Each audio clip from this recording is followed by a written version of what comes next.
तो कैसे है आप? आपका हमारा एक नया डिबेट वीडियो में स्वागत है। दोस्तों, आज का जो डिबेट वीडियो होने वाला है महाराष्ट्र इलेक्शन लेके बीजेपी, कांग्रेस और शिवसेना। तो आज का जो डिबेट है दोस्तों, आप देखेंगे ना, डिबेट तो सीरियस होना चाहिए, लेकिन इतना फानी डिबेट होगा। किशोर तिवारी जी ने इतना फानी कर दिया डिबेट को, आप लास्ट तक देखते रहिए। ठीक आ रही है तिवारी जी, पार्टी टूट गई। आवाज क्या है भाई आपकी? तो पार्टी टूट गई।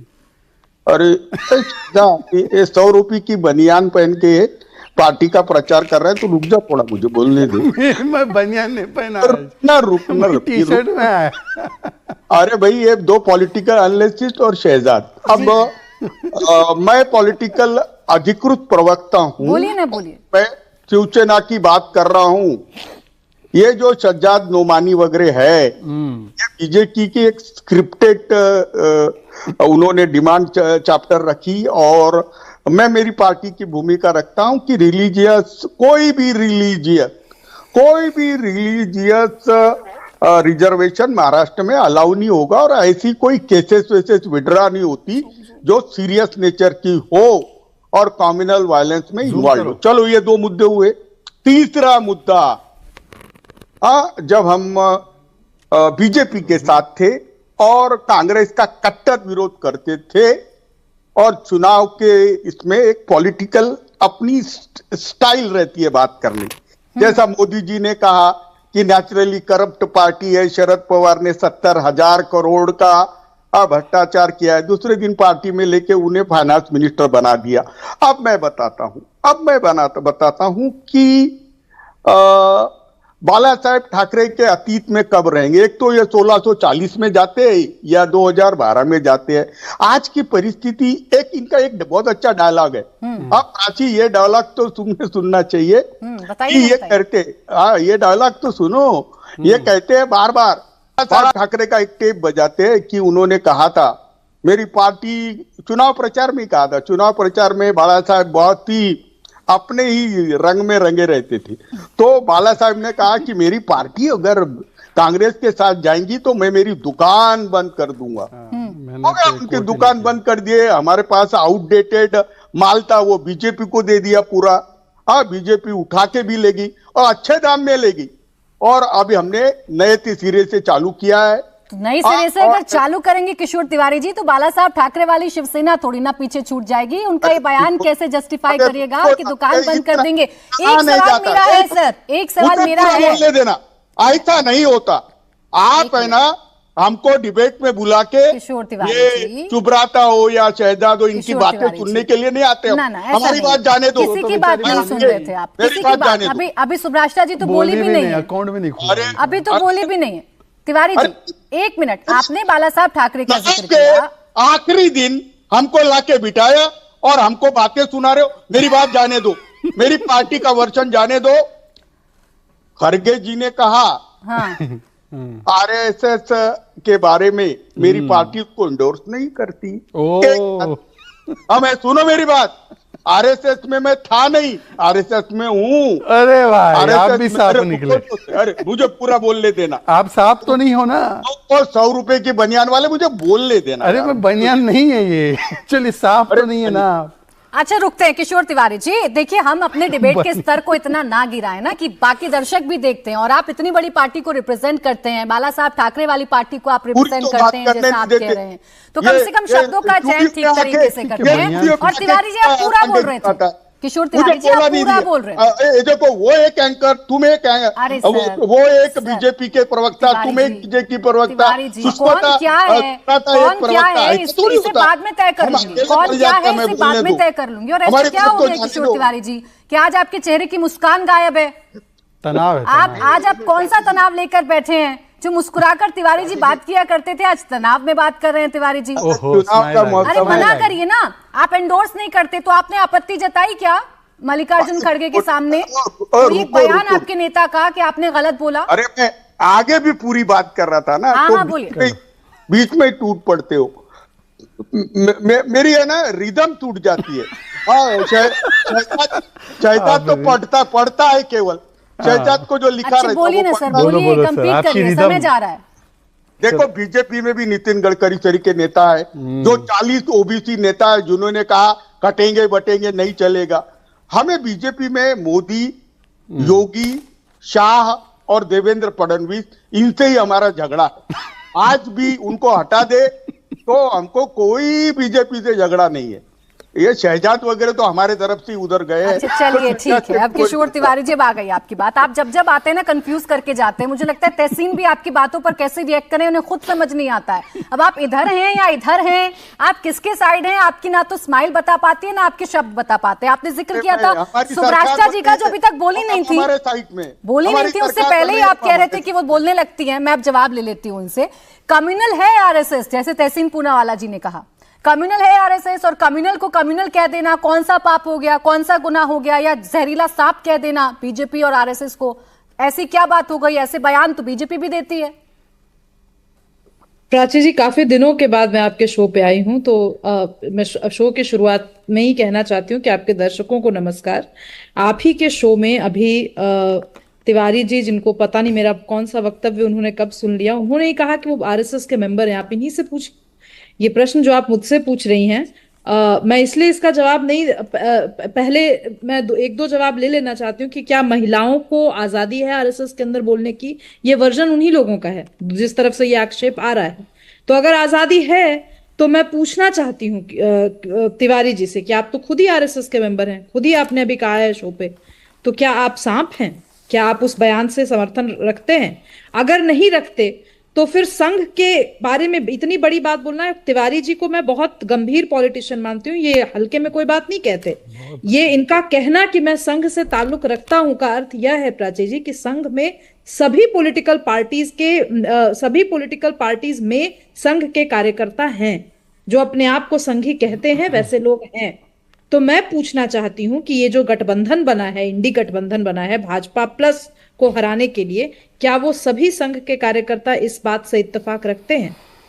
आप दूसरों की बात भूल जाइए।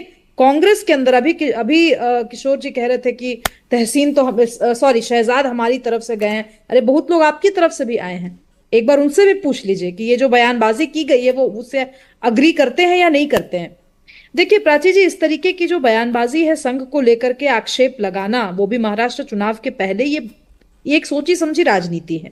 क्योंकि सबसे मजबूत जो गढ़ माना जाता है संघ के कार्यकर्ताओं का, वो नागपुर, महाराष्ट्र, ये वही बेल्ट है जहां से ये कार्यकर्ता आते हैं।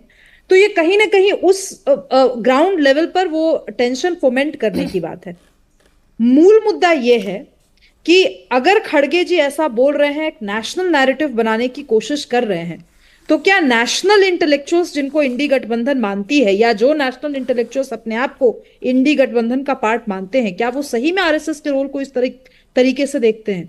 क्या उनको याद नहीं है कि जब देश आजाद हुआ और जब पार्टीशन हुआ, हमारे देश का बंटवारा हुआ, तो वहां से जो हिंदू या बाकी परसिक्यूटेड माइनॉरिटीज पाकिस्तान से जो आ रहे थे, उनको रिसीव करने वाले पहले कार्यकर्ता संघ के कार्यकर्ता थे। अगर इनको वो कम्युनल बोल रहे हैं तो पता नहीं इनके हिसाब से सेक्युलर कौन है। अब जवाब तहसीन पूनावाला जी आपका इस पर, फिर आ रही हूं किशोर तिवारी जी। देखिए, कोई भी व्यक्ति जो किसी और संगठन से, किसी और पॉलिटिकल पार्टी से, चाहे बीजेपी से आते, चाहे शिवसेना से आते, अगर वो कांग्रेस ज्वाइन करते, मैं अलग अलग पार्टी की बात नहीं करता हूं, उन्हें संविधान को मानना होगा, उनको सेंट्रिस्ट होना पड़ेगा। कांग्रेस मात्र एक पार्टी है जो राइट विंग पार्टीज और लेफ्ट विंग पार्टीज दोनों के साथ गठबंधन कर सकती है। कांग्रेस एक सेंट्रिस्ट पार्टी, ये सबसे पहली बात हमें समझना होगा। एक सेंट्रिस्ट पार्टी है। सेंट्रिस्ट पार्टीज के साथ नुकसान क्या होता है हमारे देश में? एक तरफ है कि बात हो जाएगी, ये फलाना मौलाना आ गया, फलाना ये आ गए, रिजर्वेशन हो जाएगा मुसलमानों को, सारी झूठी बात। दूसरी बात, पोलराइजेशन दूसरी ओर से होगा। ये पोलराइजेशन में सेंट्रिस्ट पार्टीज का नुकसान होगा। लेकिन क्या इस बात में सच्चाई है कि आरएसएस एक कम्युनल ऑर्गेनाइजेशन है? 100%। क्या आरएसएस भेदभाव करती है? बिल्कुल करती है। मुसलमानों से, दलितों से ये भेदभाव करती है। ये उस टाइप का संगठन है। ये वो संगठन है जिसने इस देश के संविधान को फॉरेन कहा था, इंपोर्टेड कहा था। ये वो संगठन है जिसने तिरंगे को मानने से रिफ्यूज किया था और अपने ऑर्गेनाइजेशन में तिरंगा 90s तक नहीं उसने अनसफल किया था। तो इस संगठन के खिलाफ लड़ना बेहद जरूरी है अगर हमारे संविधान को बचाना है। लेकिन क्या किसी को मारना चाहिए? नहीं, उसके लेकिन आप जो कह रहे हैं तहसीन जी, उस बात को एंडोर्स नहीं कर रहे हैं किशोर तिवारी जी। कम से कम ऐसा तो कहिए कि आपके साथ में जो बैठे हुए आपके साथी हैं उनके चेहरे से स्माइल गायब ना हो जाए। किशोर तिवारी जी आज तनाव में नजर आए। किशोर तिवारी जी तनाव में और शहजाद का टी शर्ट को जिसकी प्रशंसा प्रधानमंत्री जी ने की उसको बनियान कह रहे, वो अलग बात है। देखिए सच्चाई क्या है, हम आवाम को मूर्ख ना समझे, आवाम बहुत ही स्मार्ट है। महाराष्ट्र की पॉलिटिक्स में चर्निंग होता है। महाराष्ट्र की पॉलिटिक्स में दो मेजर प्लेयर्स, बीजेपी और कांग्रेस, ये दोनों नंबर 1 नंबर 2 पार्टी। मैं शहजाद हूं, बस इस पर जवाब एक बार शुभास्ता आप दे दीजिए। अभी भी तहसीन पूनावाला जी अपनी बात पर कायम है। सर फिर मुझे ब्रेक के लिए जाना होगा, सबकी बात रह जाएगी। आपकी बात आ गई कि कम्युनल है आरएसएस और ये मानते हैं तहसीन जी, कांग्रेस मानती है और कांग्रेस सेक्युलर पार्टी है। नहीं, कांग्रेस मानती है या कांग्रेस के कुछ लोग मानते हैं, इसमें भी बहुत बड़ा अंतर है प्राची जी। क्योंकि अभी आप जो आपके चीफ मिनिस्टर हेमंत रेवन्ना, वो पूछिए उस संघ के साथ उनका कोई ताल्लुक नहीं था। पूछिए, एबीवीपी के आधिकारिक रूप से कार्यकर्ता थे। तो ऐसे लोगों को अगर आप अपने ऑर्गेनाइजेशन में इतने हायरार्की में ऊपर बिठा रहे हैं, तो कहीं ना कहीं आपको मानना पड़ेगा कि आपको संघ की जो ताकत है, उस ताकत से आपको दिक्कत है। अब आप कहने को कुछ भी कह सकते हैं, इस देश में बहुत सारी ऐसी पॉलिटिकल पार्टीज है जिनका अपना निशान है। क्या उसके बेसिस पर हम ये कहना शुरू कर दें कि वो कम्युनल है? ये तो अपने आप में एक बहुत हास्यास्पद सी बात है। भाई हमारा संविधान, अगर जो हमारा संविधान है, हमारे संविधान को बनने का जो प्रोसेस है, उस प्रोसेस में हमने विश्व भर के सभी अच्छे संविधानों के अच्छे गुण लिए हैं। अब इसको कोई इंपोर्टेड बोल रहा है, या अगर इसका एक एक्सप्लेनेशन ये आता है कि आपने बहुत सारे संविधानों की इस बात को तिवारी जी समझाएंगे। उससे पहले अब मैं शहजाद पूनावाला जी के पास चली जाती हूँ। शहजाद पूनावाला जी, नहीं है फिर मैं आ रही हूँ ना, तिवारी जी एक मिनट रुकिए, मैं इंश्योर करूंगा आपका चांस है। शहजाद पूनावाला जी कह रहे हैं ये सब कुछ आप ही के जरिए आया है, आपने बांटने काटने की बात शुरू की। अब उस पर देखिए ना, उद्धव ठाकरे कह रहे हैं कि जो मुंबई पर हमला करेगा उसे हम काटेंगे जरूर। 4 छोटे पॉइंट करना चाहता हूं। तहसीन ने पहले बोला हम सेंट्रिस्ट है, हमारा बहुत नुकसान होता है। ये सेंट्रिस्ट पार्टी फुरफुरा शरीफ के साथ चली जाती है, आईयूएमएल के साथ चली जाती है। लेफ्ट ने बोला है कि जमात इस्लामी के साथ चली जाती है, पर इनको सांप कहां नजर आता है? किशोर तिवारी जी के संगठन में, मतलब आरएसएस में। सांप केवल वहां नजर आता है, फुरफुरा शरीफ फरिश्ता है। दूसरी बात, इन्होंने बोला संविधान पे बड़ा खतरा है। मान्यवर, संविधान तो 370 हटने के बाद लागू हुआ जम्मू कश्मीर में, कौन विरोध कर रहा है? और आज रेवंत रेड्डी का बयान है कि हम मुस्लिम आरक्षण देंगे, ये संविधान में इसकी परमिशन है अंबेडकर जी के। तीसरी बात, किशोर तिवारी जी के साथ रिदम टूट गई। किशोर तिवारी जी पार्टी और विचारधारा छूट गई। अरे बताइए 370 पर क्या स्टैंड था, सीए पर क्या स्टैंड था, मंदिर पर क्या स्टैंड था, वक्फ पर क्या स्टैंड था, और कहां आ गए आप? पर आखिरी बात किशोर तिवारी जी से, देखिए किशोर तिवारी जी, आपने बोला कि ये नोमानी हमारा आदमी है। ये नोमानी से पता है कौन मिल रहा है? आप थोड़ा जूम कीजिए कैमरामैन, इसको जूम कीजिए। ये है स्वरा भास्कर, जिनकी फिल्में आप शायद देखते होंगे। ये है मिस्टर स्वरा भास्कर के हस्बैंड, और ये है नोमानी। ये आपके प्रत्याशी है मिस्टर फवाद अहमद। ये आपके हैं, एमवीए के कैंडिडेट है, महा वोट बैंक अघाड़ी के। एक बार इनको निकालो पार्टी से, जरा बोलो कि हम हमारे साथ नहीं है। ये नोमानी से मिल के आए। अरे नोमानी आपके लिए अपील कर रहा है, बोल रहा है सिपा सालार है हमारे सब कुछ, ये जाके दुआ मांग रहे हैं, और नोमानी हमारे सर पे चिपका रहे हैं। और सर ये टी शर्ट है, ये बनियान नहीं है। हाँ, पर वो बोलते हैं ना, झांकी रही भावना जैसी, प्रभु मुहूर्त दिखे तीन तैसी। आप बनियान में ही आ गए। अच्छा, जाने के बाद किशोर तिवारी जी इस बात का जवाब देंगे, मुस्कुरा भी रहे हैं, उनके पास बहुत सारे पॉइंट है आपको बताने के लिए। और सांप कौन है ये भी बताएंगे किशोर तिवारी जी, कौन जहरीला है ये भी आपसे ही जानूंगी। सर किशोर तिवारी जी, मैं कोट कर देती हूँ, बीजेपी आरएसएस सांप के जहर जैसे हैं, ऐसे जहरीले सांप को मार देना चाहिए। अब 2 दशकों के साथ आप जिनके साथ राजनीति करते रहे, आज उन्हें सांप और जहर बोला जा रहा है। इतने जहरीली राजनीति आपने क्यों की उनके साथ मिलकर? पहले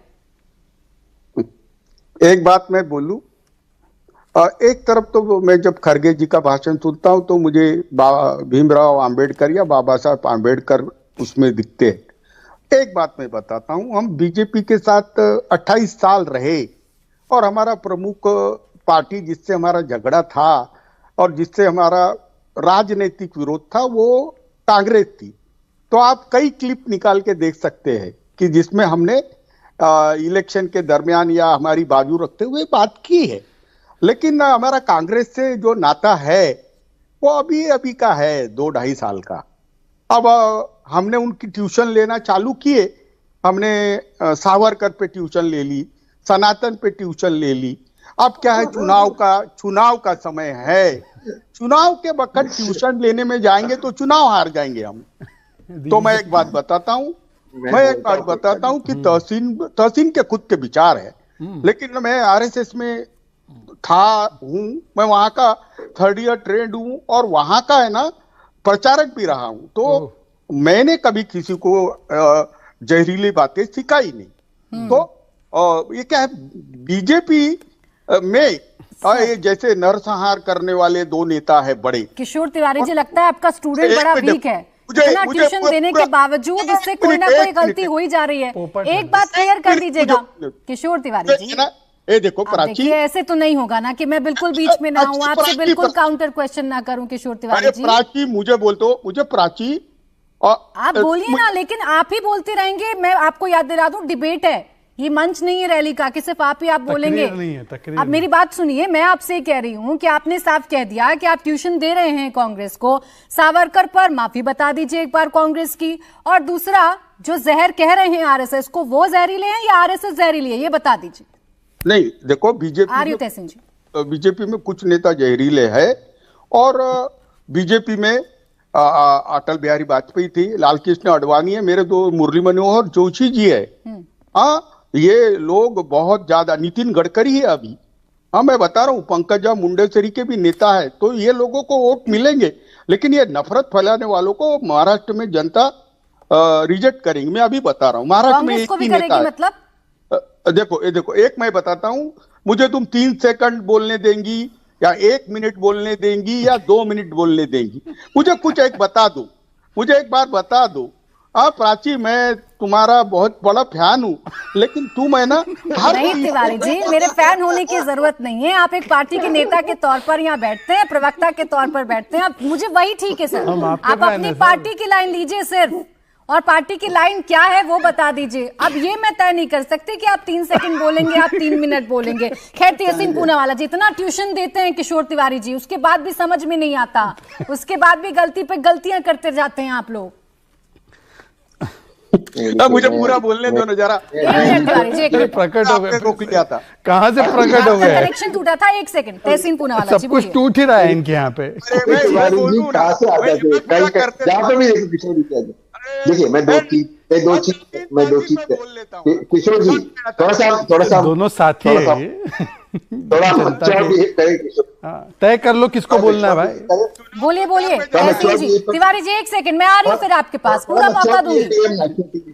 थोड़ा मैच्योर अगर बिहेवियर होता है। देखिए, कुछ हद तक किशोर जी की बात कुछ हद तक सही भी है कि महाराष्ट्र ने हमेशा जो गुस्से की राजनीति या क्रोध की राजनीति या बांटने की राजनीति, इसको रिजेक्ट किया। इस बात तक भी सही है।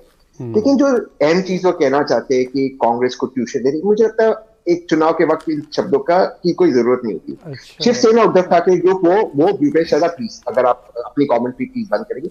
शिवसेना उद्धव ठाकरे ग्रुप वो ग्रुप है जिसका पार्टी का नाम चला गया, सिंबल चला गया। उनके विधायक खुद जब मुख्यमंत्री बैठे हुए थे, उनकी पुलिस, महाराष्ट्र पुलिस ने विधायकों को गुजरात छोड़ के आए।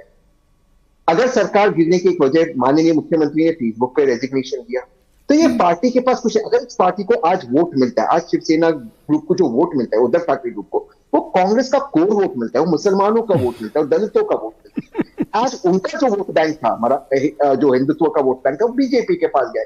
जो महाराष्ट्र मराठी मानुस का वोट था, वो एकनाथ शिंदे जी के पास गया है। उनको कांग्रेस का जो विश्लेषण कर रहे हैं तहसीन पूनावाला जी, किशोर तिवारी तो छोड़िए, ये उनके किसी भी पार्टी के नेता को पसंद नहीं आएगा। बोल रहे हैं कि उनके पास सिर्फ बनियान बची है। संजय राउत पूरे चुनावों में बताते रहे कि हमारी वजह से कांग्रेस की सीटें बढ़ी हैं। कौन बता रहा है ये बात? संजय राउत बताते रहे पूरे टाइम। संजय राउत की वजह से संजय राउत जी वजह से जिनके सरकार गिरी, वो बहुत बड़ा कारण था संजय राउत जी। देखिए, ये बात नहीं, बात ये है कि जो शहजाद ने कहा कोई मौलाना आ जाते, ये सारी कोई महत्वपूर्ण बात नहीं। ये कौन मौलाना है, किसके घर पे गए, क्यों गए, क्या गए, ये कोई महत्वपूर्ण बात नहीं, ना ही वो एजेंडा है। महत्वपूर्ण बात है कांग्रेस या बीजेपी दोनों में से एक सिंगल लार्जेस्ट पार्टी बनेगी, दोनों का मुख्यमंत्री बनेगा। अब है गठबंधन कितना स्थिर है, कौन किसके घर पर गया, किसने कौन सी फोटो डाली, किसने क्या बोला, ये तो चुनाव में विषय बनता है। बटेंगे कटेंगे पर आपत्ति होती है, लेकिन कोई नुमानी साहब के साथ मुलाकात कर ले और फोटो भी उसकी वायरल हो जाए और उसकी तरफ से बयान भी आ जाए, तो बड़ी बात कैसे नहीं है? कैसे नहीं है तहसीन जी? अच्छा, मैं शहजाद जी आपके पास आऊं। आज मुझे लग रहा है आपकी जरूरत कम, तहसीन वर्सेस तहसीन पूनावाला वर्सेस किशोर तिवारी जी ज्यादा अच्छा लग रहा है। प्राची जी, मैं आपके प्रोड्यूसर को बोलना चाहता हूं, जो तहसीन सुना रहे थे अच्छी खरी खरी बातें, वो उसमें मुझे नहीं डालना था विंडो में, किशोर जी के मुस्कुराते चेहरे को डालना था भाई। वो देखो, अब देखो किशोर तिवारी और तहसीन का रिश्ता देखो। 10 सेकंड किशोर जी, 10 सेकंड, मात्र 10 सेकंड। मेरे लिए तो आप आजोबा की तरह हो, तो मैं तो आपका बड़ा फैन हूं, वो माने ना माने। देखिए, हमारे आजोबा ने क्या बोला, किशोर जी ने बोला, हमारे ग्रैंडफादर की तरह, उन्होंने बोला कि ये कांग्रेस पार्टी को हम ट्यूशन देते हैं, सावरकर पे दिया, इस पे दिया, उस पे दिया। वो सावरकर जी पे ट्यूशन रिवीजन कब कराओगे आजोबा? रिवीजन भी कराना है ना उनका, वो रिवीजन लेने को तैयार नहीं।